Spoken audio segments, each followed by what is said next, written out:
Nos gusta Bach porque es mágico, libidinoso y sensual, solo apto para la madurez, porque fue un gran rebelde o porque inspira a la música. Son palabras vuestras para daros la bienvenida a Programa de Mano. El Teatro Real representa la única ópera de Claude Debussy, Péléas et Mélisande. En nuestro estudio, la soprano Laia Falcón interpreta un tema de Kurt Weill.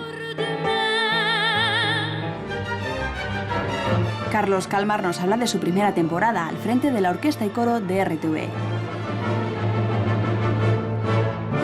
Bueno, fue Stravinsky el que dijo que después de Parsifal solo se habían escrito dos óperas dignas de ese nombre, que una era la Electra de Richard Strauss, que es precisamente con la que se inició la temporada del Teatro Real, y que la otra era Péléas et Mélisande de Debussy. Es la obra más audaz que se ha escrito después de Tristán, un tratamiento de la voz absolutamente original y la producción es una producción del Festival de Salzburgo, magnífica, de Robert Wilson, que se basa casi exclusivamente en la luz, que lleva el grado de abstracción de la obra hasta sus últimas consecuencias, y tiene dos alicientes añadidos. Uno, que la soprano que interpreta el papel de Mélisande es Camila Tilling, que es la misma que hizo el papel del ángel en el San Francisco de Asís, que se ha visto este año pasado con grandísimo éxito también en Madrid.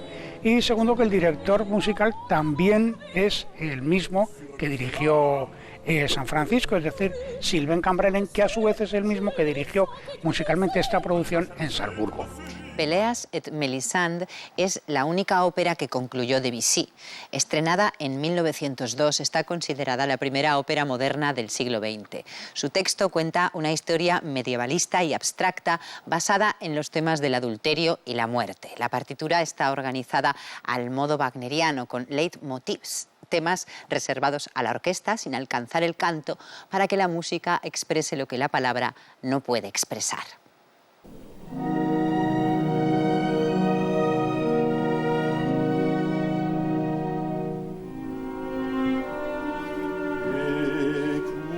Las historias de amor son tan antiguas como la literatura y Claude Debussy quiso orquestar el libreto de Maurice Maeterlinck para contar musicalmente la historia de Péléas y Mélisande, una historia de pasiones y celos que ha llegado al Teatro Real de Madrid de la mano de Bob Wilson.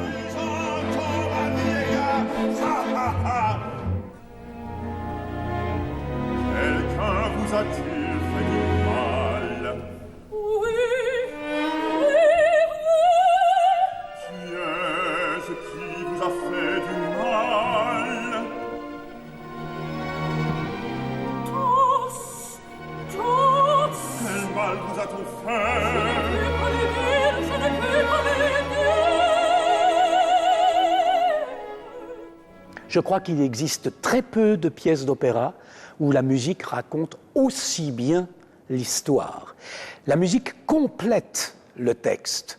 C'est un texte typique de Maeterlinck où on dit les choses à moitié, où on dit le contraire de ce que l'on veut dire, mais la musique, elle, éclaire le texte. Mélisande represent, one could say Mélisande represent water, and water is a symbolism for a woman, and she could also represent air, and that's also another symbolism for a woman.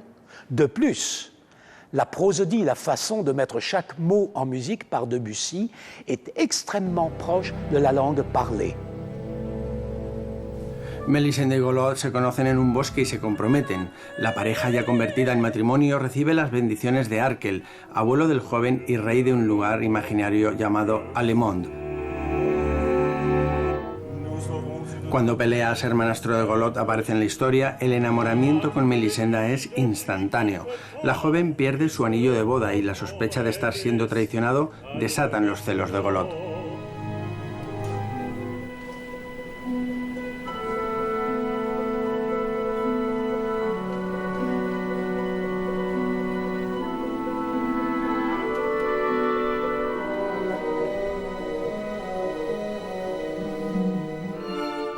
En este drama lírico de 5 actos estrenado en París en 1902, las luces y las sombras, obra y gracia de Bob Wilson, se convierten en personajes cómplices de cantantes y músicos, no solo para ambientar, sino también para despertar sentimientos y transmitir estados de ánimo. Musicalement, la pièce démarre dans une couleur extrêmement sombre, dans une tonalité musicale ré mineur, dans des sons graves de l'orchestre.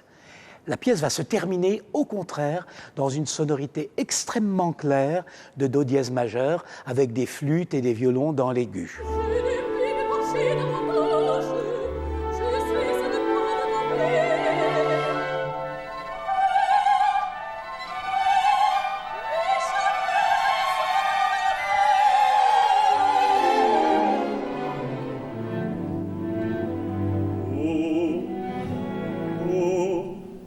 Qu'est-ce que c'est? Tes cheveux descendent vers moi. Toute ta chevelure, Mélisande, toute ta chevelure est tombée de la terre. It's a lot of symbolism in this opera, and Debussy left a lot open for people to have their own imagination and fantasy. Como muchas de las grandes obras, Peleas y Melisenda tuvo unos inicios convulsos. Las diferencias de opinión entre Maeterlinck y Debussy ya presagiaban un estreno violento. Se armó tal alboroto en la primera representación que tuvo que intervenir la policía. Melisenda se presentaba como una mujer que se atrevía a gritar su infelicidad al mundo por estar unida a un hombre al que no quería. Esto supuso un escándalo. El público se dividió en cuanto a opiniones y la obra solo fue aceptada a fuerza de representarla en repetidas ocasiones. Richard Strauss llegó a decir: esto no es música, no escucho nada de música aquí. Y Gustav Mahler le confesó a su mujer que aquella música no le molestaría más.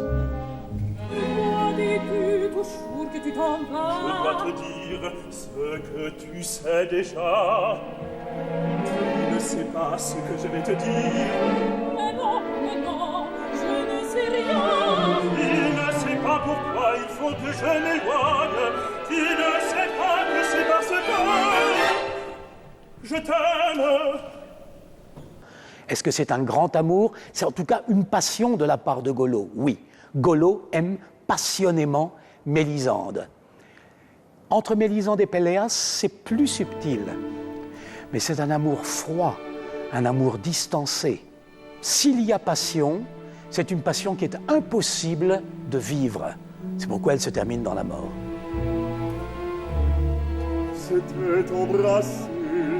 El reto que plantea Debussy es el de la creación de una ópera en la que se recita cantando, como en los comienzos del género, y en el que la palabra cobra protagonismo frente a los virtuosismos y florituras vocales. Es la voz al servicio de la música que se convierte en la reina del escenario.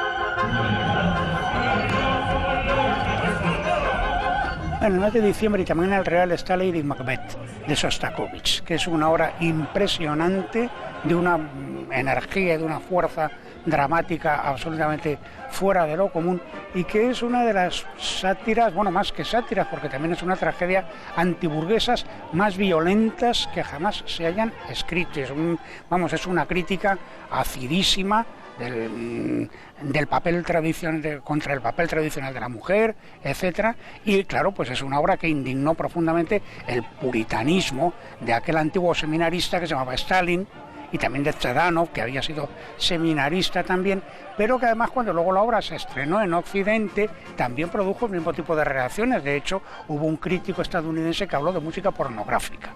O sea que es una obra que incluso yo creo que a estas alturas sigue conservando su acidez y su virulencia. Y la producción es una producción magnífica que la dirige Martin Kucek, viene de Ámsterdam y que tiene como protagonista a Eva María Vesbrock. Luego, en Bilbao, pues en Bilbao hay una obra de Gounod que no es la más conocida de Gounod, digamos que es la segunda más conocida de Gounod, que es el Romeo y Julieta. No es Fausto, pero yo diría que casi tiene mejor música, si me apuran. Tiene unos dúos magníficos y es una de las obras en las que el lirismo de Gounod llega más lejos. Naturalmente es fundamental tener un buen reparto, y efectivamente lo hay en Bilbao, cosa que en Bilbao por otra parte es algo muy habitual. En el Palacio Euskalduna la vamos a tener en el mes de noviembre, y está Patricia Cioffi, en el papel de Julieta, y el papel de Romeo pues es un grandísimo tenor español joven que es Josep Bros. O sea que verdaderamente es otra cosa que no puede uno perderse tampoco. En Barcelona, en el Liceo, pues en noviembre y en diciembre, 2 obras tremendamente diferentes y que por razones también diferentes pues no se las debe uno perder. La primera es el Gran Macabro, en noviembre, de Ligeti, la única contribución del gran compositor al género operístico, y que desde luego marca, yo diría, una fractura dentro de la historia musical de las vanguardias, porque es la primera vez que un músico de la más absoluta vanguardia vuelve hacia el espectáculo operístico, pero claro, hace un espectáculo que es una mezcla de estilos, tremendamente satírica, tremendamente siniestra al mismo tiempo, enormemente humorística, enormemente patética, tiene aspectos de todo tipo, y desde luego una música de una originalidad, de una creatividad, de una dificultad vocal en ciertos momentos y de un virtuosismo vocal verdaderamente extraordinarios, y ese estreno en España. Y desde luego una obra absolutamente crucial dentro de la música operística del siglo XX. Y además se beneficia de una puesta en escena de La Fura del Strauss, o sea que son varias razones para ir a ver este espectáculo, que tendrá lugar en noviembre. Y en diciembre, enorme contraste, está el India de Chamonix, también en el Teatro del Liceo, que es una de estas obras que, bueno, en rigor poco tienen que decirle a un espectador actual, naturalmente, aparte de la belleza de su música, que tiene algunas melodías pues de lo mejor que ha hecho Donizetti nunca, pero es de este tipo de obras belcantistas que se sustentan en función del reparto que tengan. Y ahí sí, ahí tenemos un reparto verdaderamente interesante, porque hay 2 repartos. En el primero está Diana Damrau y Juan Diego Flórez, y en el segundo tenemos nada menos que a nuestra queridísima Mariola Cantarero y a un tenor joven, Ismael Jordi, que es un hombre de una musicalidad extraordinaria, y además, por si faltaba poco, estaba también Silvia Tro. O sea que hay un reparto todo español y luego hay otro reparto que no es español, pero bueno, en cualquiera de los 2 repartos yo diría que hay que grabarlos los 2.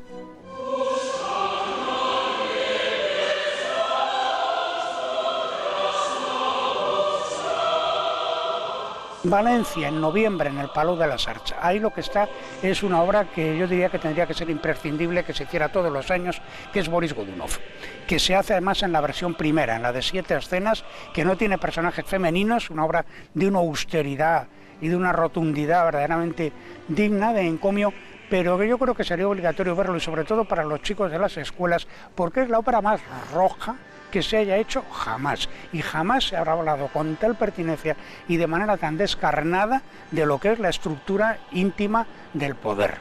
Entonces es una obra, vamos, que está llena de reflexiones y de meditaciones, no ya estéticas, porque es una obra originalísima, sino también políticas. La puesta en escena es de un grandísimo director cinematográfico, nada menos que de Andrei Konchalovsky. De manera que tampoco se puede uno perder un espectáculo como ese. Esto será en noviembre en el Palau de les Arts. Y en fin, por concluir ya con este primer trimestre de la temporada operística, que es el último trimestre del año, pues claro, el último sitio que falta lógicamente es Sevilla. Y en Sevilla está la continuación de la tetralogía que se inició el pasado año, con un nivel verdaderamente digno de atención, que fue el Oro del Rin, y que este año es la primera jornada de la tetralogía, la Valquiria, en que hay un interesante reparto también, porque está Petra Lang, está Evelyn Herzelius, está Iris Vermilion, y es también la puesta en escena que hizo La Fura del Strauss para el Lau de las Arts de Valencia, que es la que anda en DVD, que se ha puesto por la televisión alemana, y que bueno, es la primera vez que una producción española pues cruza fronteras nada menos que a la tierra de Wagner, cosa que bueno, me parece que merece pues toda nuestra alegría y nuestro entusiasmo.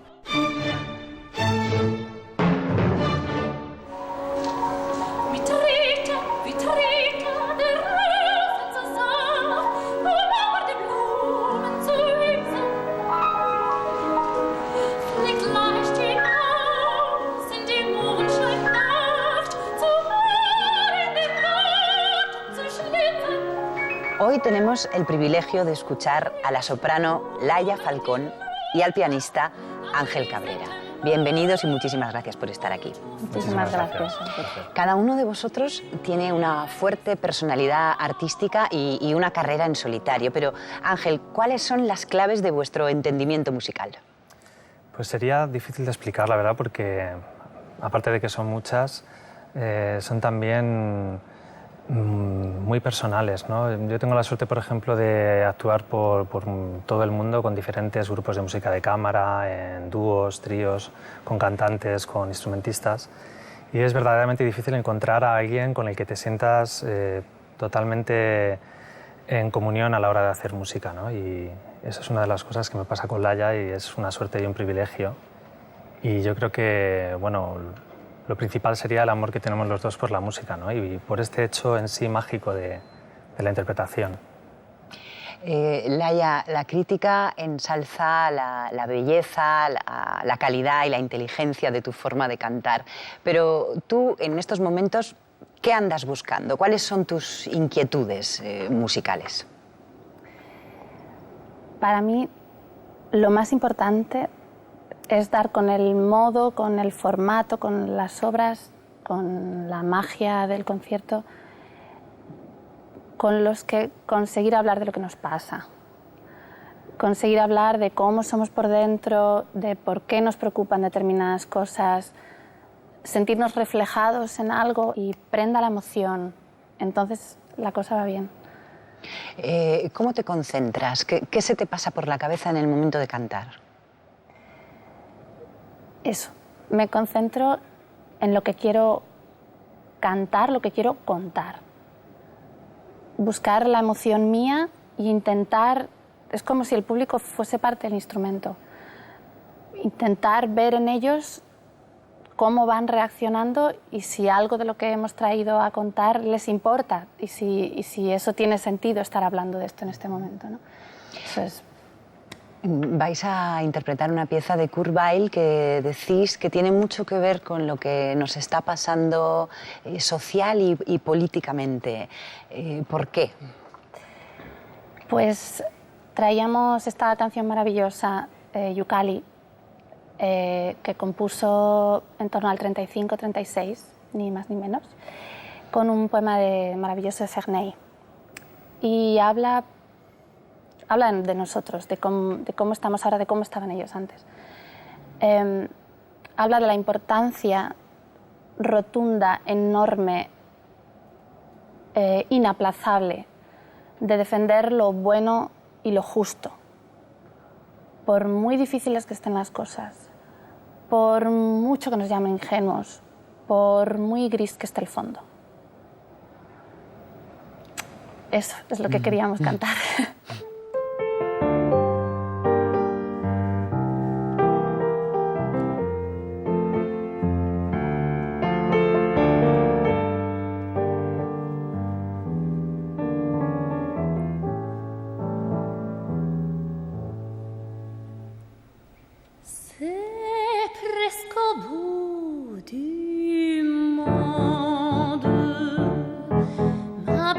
Vagabonde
la terre se trouve le mystère.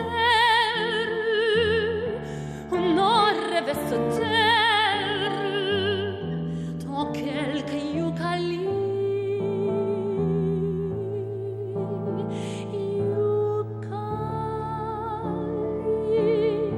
C'est le pays de notre île.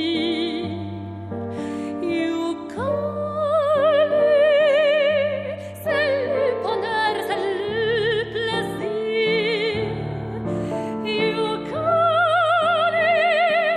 C'est le terreau, on quitte tous les soucis. C'est dans notre nuit comme une éclaircie, l'étoile qui sourit. C'est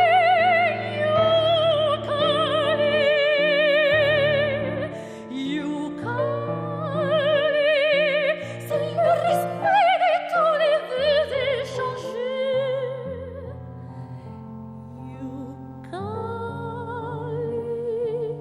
C'est le pays de beaux amours partagés. C'est l'espérance qui est au cœur de tous les humains. La délivrance que nous attendons tous pour demain. C'est le pays de nos désirs.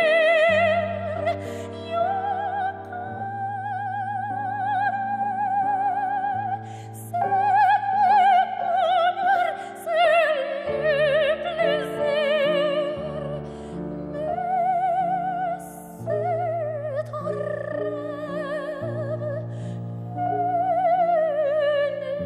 une folie.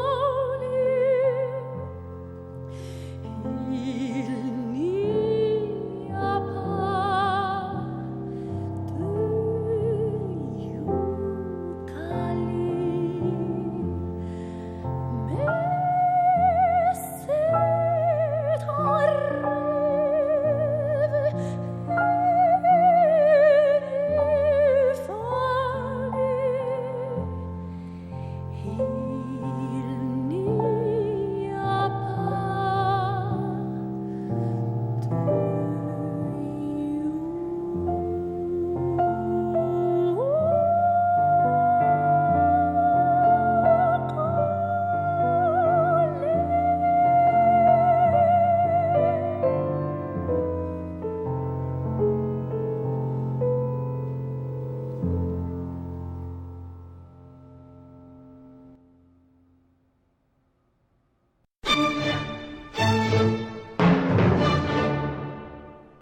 Carlos Kalmar ha comenzado su temporada como director titular de la Orquesta y Coro de Radio Televisión Española con la Cuarta Sinfonía de Robert Schumann. La obra tiene dos versiones. La segunda, escrita 10 años después de la primera, era la preferida por la viuda del compositor, Clara Schumann. Pero, a pesar de su enérgica oposición, Brahms tenía en mejor estima la primera versión y fue la que publicó en 1891. Este desencuentro distanció a Clara y a Brahms durante un tiempo difícil y doloroso para los dos.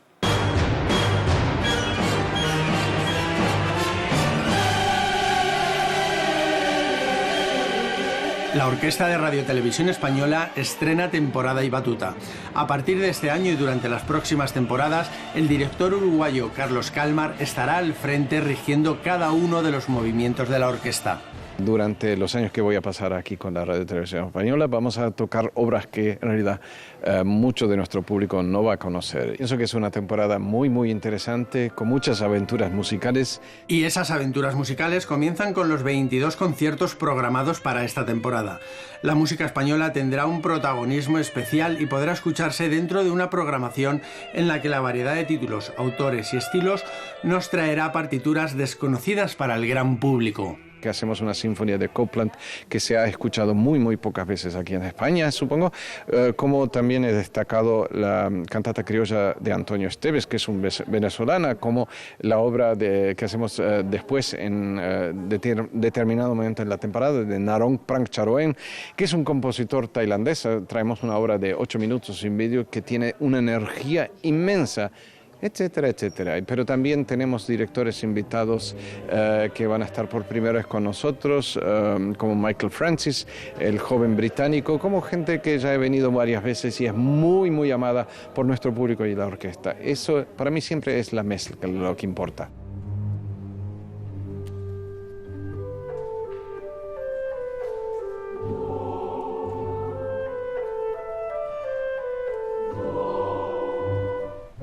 Abrimos boca con la Misa en Do mayor de Beethoven. Fue compuesta por encargo del príncipe Nikolaus Esterházy II en 1807, 15 años antes que una de las grandes misas de la historia de la música, la Misa Solemnis, con la que el propio Beethoven eclipsó su misa anterior.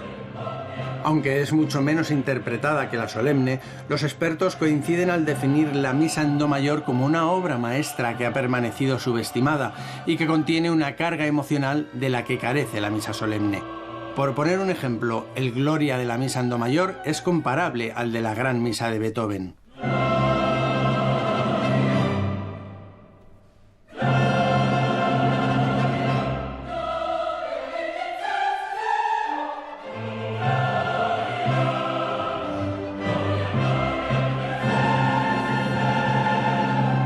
Schumann es otra de las grandes apuestas de Kalmar para inaugurar la temporada.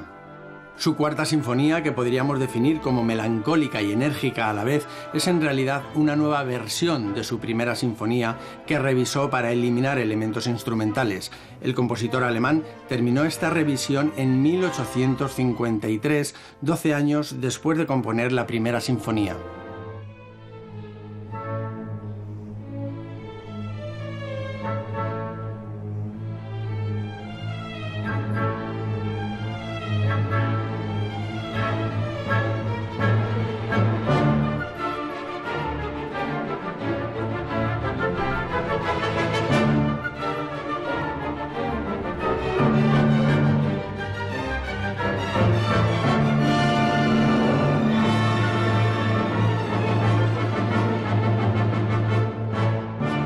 El autor prefería esta segunda versión de la obra por su profunda reorquestación y porque estaba convencido de que era mejor y más efectiva.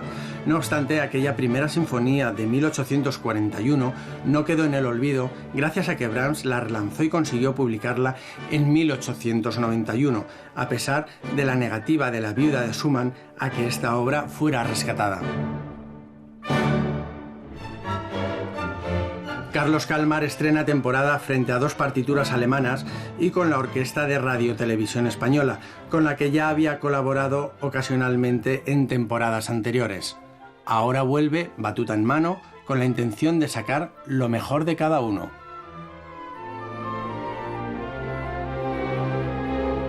Es una orquesta que tiene inmensas posibilidades.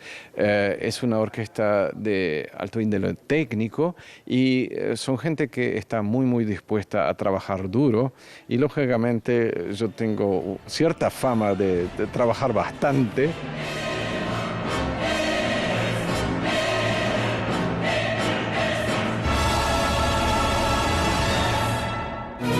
Kinder Totenlieder de Gustav Mahler con Miyoko Fujimura, Walter Weller y la Orquesta y Coro de RTV, el 10 y 11 de noviembre en el Teatro Monumental. La Valquiria de Richard Wagner con La Fura dels Bauls del 11 al 20 de noviembre en el Teatro de la Maestranza de Sevilla. Arias y música instrumental de Händel con Philip Jarowski y de Cleveland Baroque Orquesta, el 12 de noviembre en el Teatro Real. Grandes coros de zarzuela, con la Orquesta y Coro de la Comunidad de Madrid y Rubén Jimeno, el 12 de noviembre en el Teatro de la Zarzuela. La Flauta Mágica de Mozart, del 13 al 19 de noviembre en el Teatro Campo Amor de Oviedo. Si pudiera imaginarme a mí mismo escribiendo La Chacona de Bach, dijo Brahms. La excitación extrema y la tensión emocional me volverían loco. Esta semana nuestra web es una fiesta para el genio alemán. Nos gusta Bach porque nos humaniza y nos ayuda a pensar o simplemente porque en él está todo. Estas son algunas de las ideas que habéis tenido la gentileza de escribir en nuestra web. Con nuestro subjetivo pero desinteresado criterio le regalamos a Sara el disco de la semana pasada. Me gusta Bach, ha dicho, porque desencadena en mi cerebro maravillosas espirales y líneas en fuga. Hoy, al hilo de las palabras de Brahms y para regalar este triple CD con la primera grabación íntegra de la ópera Sesostri de Domènec Tarradellás, os pedimos que nos propongáis una música para volverse loco. Suerte y hasta pronto.